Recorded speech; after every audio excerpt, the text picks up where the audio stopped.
When my husband found out that I could not inherit my father's fortune, he began to shout, "What? You can't get anything from his money.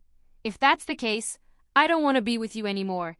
I want to get divorced right away." After that, I took the rights to my husband and sister, who had married each other right away. My name is Chloe. I am a 32-year-old office worker and have been married to my husband George for 2 years. I met George through a relative, and we got married. My family had some money, but since we were the only daughters, my relatives were worried about who would inherit. They introduced me to George and said it would be fine if he joined our family. My husband George was not officially accepted into our family, but he moved to me in my parents' house. My mother died a few years ago.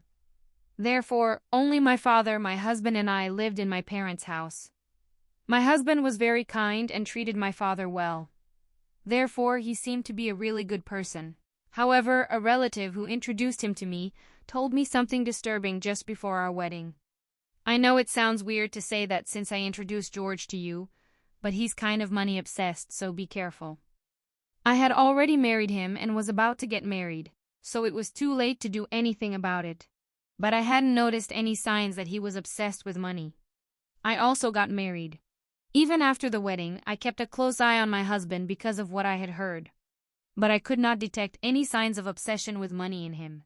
However, he seemed to be interested in my father's money and casually asked him about it when he had a drink with him. My father talked about it openly, so I didn't worry too much. My husband was also curious about my younger sister. She is 5 years younger than me, and unlike me, who am calm, she is lively and sociable, and has a lively social life full of men. She doesn't look like me, and my husband was surprised when he first saw her. "Your sister has a completely different charisma than you, Chloe, doesn't she?" When I saw how my husband was fascinated by my beautiful sister, whose striking appearance was in contrast to my plain and boring appearance, this caused mixed feelings in me. However, the relative who introduced me to George was worried that if I looked modest and plain, I would not be able to get married. There would then be no one who could inherit after my family. I thought I didn't have to worry because I have a beautiful sister, but later I understood why this relative was worried. My father was very lenient with my sister and allowed her to go to college after graduating from high school and even to a vocational school after graduating from college. My sister had no specific goal, she just didn't want to work. My mother, on the other hand, was strict with her and insisted that she look for a job right after college. But my father ignored my mother and allowed her to go to vocational school. After graduating from vocational school, my sister got a job in the company of a friend of my father, but quit after only 6 months. I was shocked by her apology. I was not able to reach my full potential in this company. My mother and I were stunned by the way my sister spoke, as if she had already mastered her job after only 6 months. But my father believed her and quickly arranged for her a job in another company. After some time in the new job, our mother fell ill and had to go to the hospital.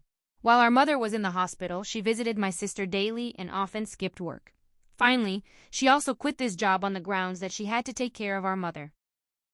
However, her idea of care was mainly to be in the same room as our mother, chatting or staring at her smartphone most of the time in the waiting room. After the death of our mother, I took responsibility for her affairs, including picking up her laundry from the hospital and providing her with fresh clothes. My sister has not been of much help to me in the meantime. Our mother may have liked having them around to chat, but when her health deteriorated over a month, she couldn't even talk anymore. Within 2 weeks of her condition getting worse, she passed away. My father and sister were too shocked to organize the funeral, so I took over. Fortunately, our relatives helped, and we were able to give our mother a proper farewell. After the death of our mother, my sister moved out of our parents' house and started working part-time. However, her earnings were not enough for rent and utilities. My father also took care of the bills.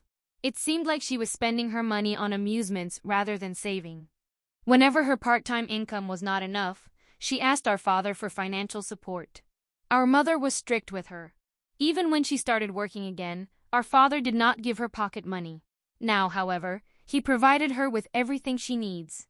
I realized that both my father and sister were satisfied with their financial situation. Therefore, I saw no problem. Not even after I got married and moved to my husband with my parents. My father continued to give pocket money to my sister. At that time, I did not notice it, But it turned out that my sister also asked my husband for money, and he willingly gave it to her. He could not refuse her, and told her to keep a secret from me. Tell the toilet about it. Okay, she might get jealous. My sister lived on our father's pocket money and my husband's money and worked part-time when she felt like it. However, this lifestyle could not be maintained for long as our father became ill and had to go to the hospital. While I was balancing hospital visits between work and taking care of our dad, my sister never showed up. Instead, she called me and demanded money. Since I get money from Dad every month, you need to continue to do this. The rent and utilities are all paid from Dad's account anyway, she said angrily, revealing this information for the first time. I was angry with my sister. Instead of worrying about our father lying in the hospital, she was just worried about her own finances. Although I would have preferred to hang up, I knew that my sister was also in a difficult situation. I also asked her how much money our father gave her every month. How much does Dad give you every month? You really need to look for a job soon and start taking care of yourself. My sister answered grumpily. Don't nag me like that anymore. I got owed her every month without rent. I was stunned when my sister proudly called the amount. I was afraid that with such a high monthly pocket money, she might lose the motivation to work seriously.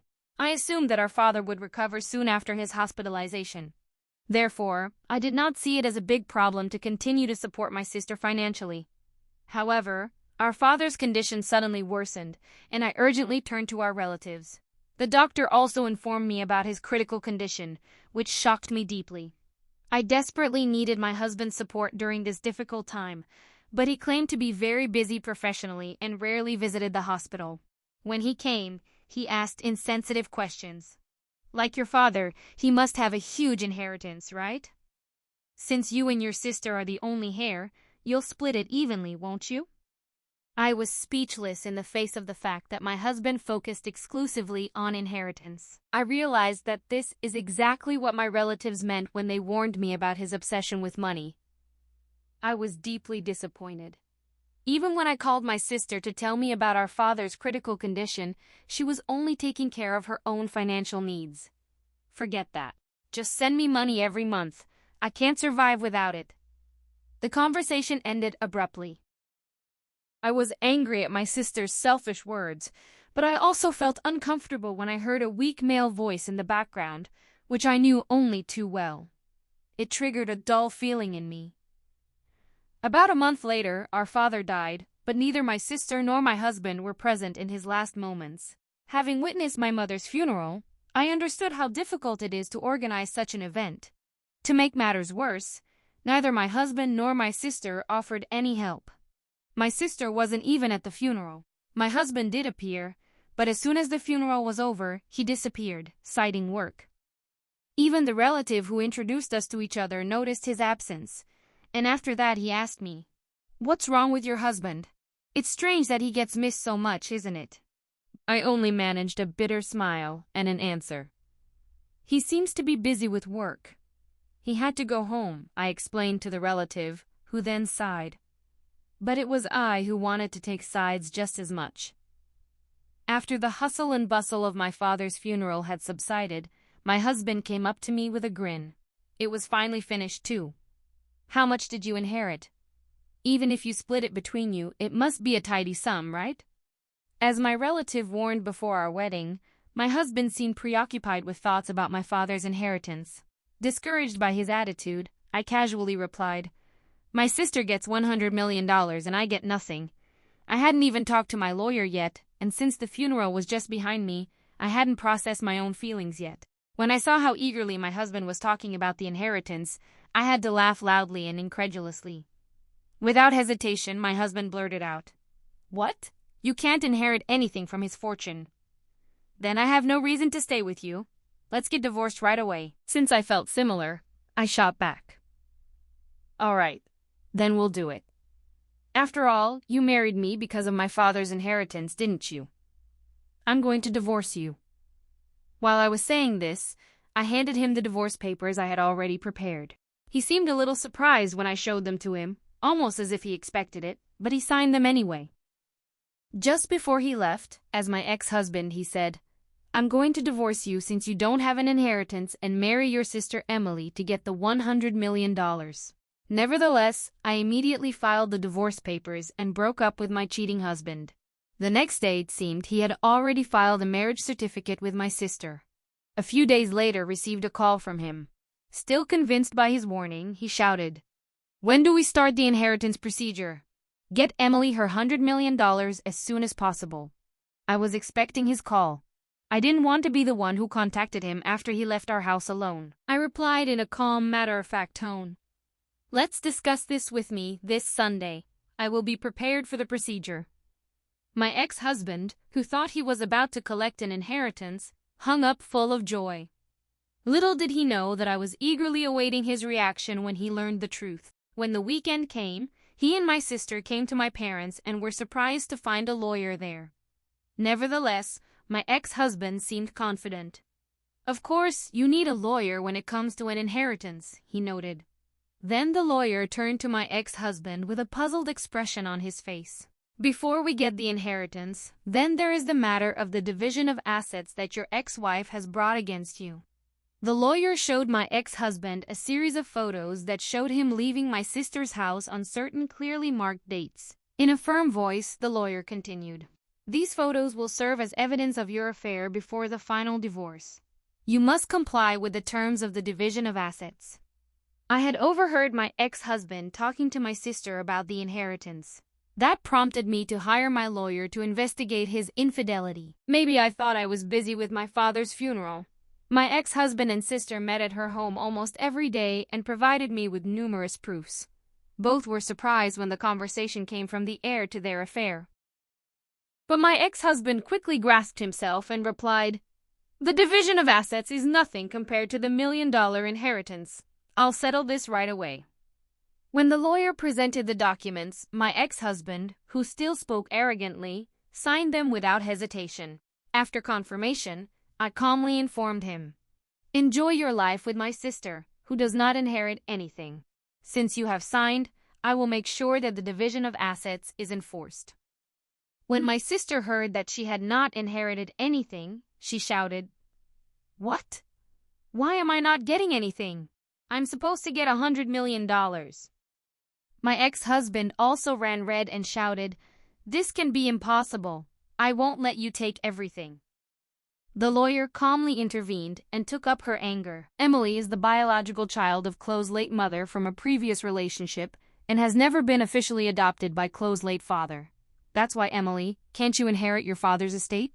I also explained to my perplexed sister that when our parents remarried, you, Emily, was about a year old. You probably don't remember, but I still remember it exactly. I was 6 years old at the time and was very happy to suddenly have a sister. Never would I have thought that this sister would take my husband from me in the end. Our parents, both burdened with young children from previous marriages, tried to find a balance between us when they remarried and took over the upbringing together. My mother loved me like her own daughter, and my father idolized you, Emily. Maybe he spoiled you more because you were not his biological child and were overprotective. Although they both remarried and had children, my mother decided not to officially adopt you, as she was suspected by some relatives of being interested in my father's fortune. The relatives, who repeatedly recommended applicants to me, knew that I was the only heir to our father's wealth.